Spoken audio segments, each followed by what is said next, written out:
Gumagawa ako ngayong video na 'to, gusto ko lang sabihin, patama ko 'to sa mga taong galit sa akin, yung mga taong kupal, taong pakialamero. Sa tuwing lumalabas ako, tuwi-tuwi na lang, lagi ko napapansin, 'di ba?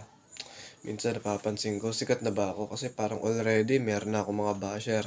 For example, lalabas ako, bibili ako tinapay, syempre tinatamad na magpayong, 'di ba?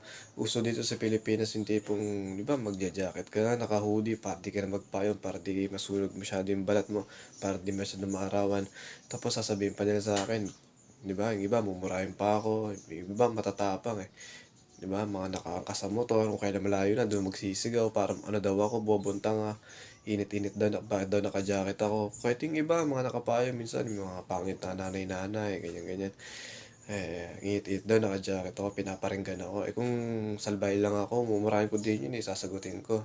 Sasabihin ko, kayo nga 'di ba? Sasagutin ko sila, sabihin ko, kayo nga rin, parang mga bobong tanga Init-init, nakapayong, tangina, wala namang ulan, 'di ba? Kasi ang payong talaga, ginagamit talaga yan para sa ulan, 'di ba? So, yun lang. Sa mga basher na yan, buti na lang salamat sa Diyos, 'di ko na lang pinakikialaman yung mga yan. Kasi nga, gaya nga ng sabi ng iba, ano ba mapapala ako, 'di ba? Ano ba mapapala ako, 'di ba? Tsaka 'pag pinansin ko yung mga yan, pabor sa kanila yun kasi sila, gano'n sila, So, yun lang masasabi ko. Sa mga basher na yan, 'wag na silang tumigil para mapunta sila sa impyerno. Yun ang masasabi ko kasi, gano'n sila, 'wag sila magbago lalo na't kung 'di naman nila kaya. 'Di ba, yun lang masasabi ko.